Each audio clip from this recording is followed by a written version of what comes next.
ये दाग दाग उजाला, ये शब गजीदा सहर, वो इंतज़ार था जिसका, ये वो सहर तो नहीं। ये वो सहर तो नहीं जिसकी आरज़ू लेकर चले थे यार कि मिल जाएगी कहीं न कहीं फलक के दश्त में तारों की आखिरी मंजिल। कहीं तो होगा शब सुस्त मौज का साहिल, कहीं तो जाके रुकेगा सफीना ए गमे दिल। मीर तकी मीर, गालिब, इक्बाल यांनी जोपासलेल्या उर्दू काव्य परंपरेला समृद्ध करणारा 20व्या शतकातला प्रतिभावंत कवी फैज अहमद फैज. प्रतिभासंपन्न कवी शायर तर तो होताच, पण त्याचसोबत हुकुमशाही विरोधात उभा ठाकलेला तो डाव्या विचारांचा निडर पत्रकार संपादकही होता.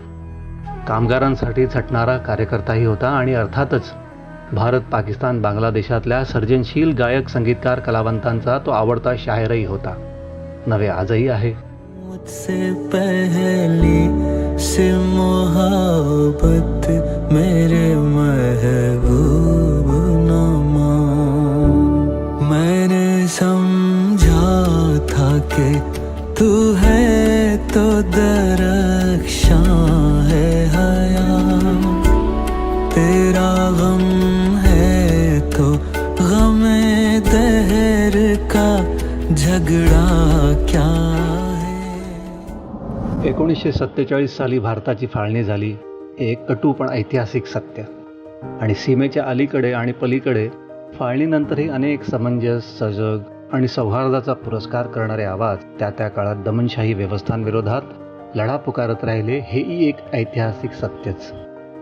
त्यातलंच सीमेपलीकडचं एक सशक्त नाव फैज अहमद फैज.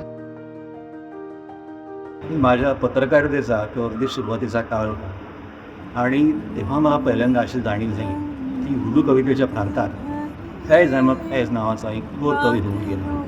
त्यानंतर अर्थातच ते नाव परिचयाचं झालं, पण तेवढंच. मग त्याच्यानंतर जीवावर बेतणारं आजारपण येऊन गेलं. त्या आजारपणाच्या काळात जसे गांधी, गिरोबा, हे कृष्णमूर्ती आणि कुमार गंधर्वांची निर्गुणी भजनं सोबतीला होती, तशाच फैजच्या कविताही सोबतीला आल्या. एका टप्प्यावर असं जाणवलं, जितका आनंद आपल्याला कुसुमाग्रज, चिंत्रम खानोलकर, विंदा आणि मैत्र जुळलेला कवी किशोर कदम उर्फ सौमित्र यांच्या कविता देत आहेत, तितकाच आनंद एकाच श्वासात प्रीती आणि क्रांतीचा उद्घोष करणाऱ्या फैजच्या कविताही आपल्याला देऊ लागल्यात, अंतर्मुखही करू लागल्यात.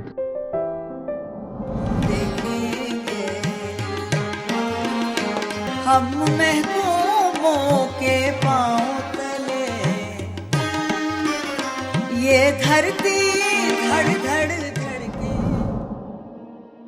जगभरातल्या शोषित पीडितांचा आवाज बनलेला हा कवी देशांच्या सीमा ओलांडून मानवी वेदनेला हात घालत होता खरा, पण मला त्याच्यातला पत्रकार संपादकही खुणवू लागला. कामगारांचा मार्गदर्शक, लष्करशाही विरोधात आवाज उठवणारा सजग नागरिक, संवेदनशील बाप, मित्र, प्रियकरही खुणावू लागला. पण तो समग्रपणे कुठे गवसला नाही. त्याच्या चाहत्यांनी त्याला अतिरंजित स्वरूपानं पेश केलं, तर भारत आणि पाकिस्तानातल्या वैचारिक विरोधकांनी आरोपीच्या पिंजऱ्यात उभा करून गुन्हेगार म्हणून त्याचं चित्र रंगवलं. अखेर 2016 साली प्रकाशित झालेल्या लव्ह अँड रेव्होल्यूशन या पुस्तकापाशी येऊन माझा शोध थांबला. रूपा पब्लिकेशननं प्रकाशित केलेलं हे पुस्तक. लेखक डॉक्टर अली हाशमी.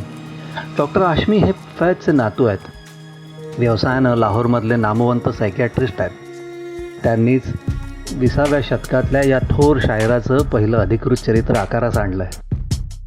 माता लौह कलम छिन गई तो क्या गम है कि खून दिल में डबोली हैं उंगलियां मैंने, लबों पे मोहर लगी है तो क्या. माझ्या मते हे केवळ कमी फैजचं चरित्र नाही आहे, तर स्वातंत्र्यपूर्व आणि स्वातंत्र्योत्तर काळातल्या टोकाचं शत्रुत्व आणि सावध मित्रत्व असलेल्या दोन शेजारी देशांचा राजकीय, सामाजिक, सांस्कृतिक आणि साहित्यिक इतिहासही आहे.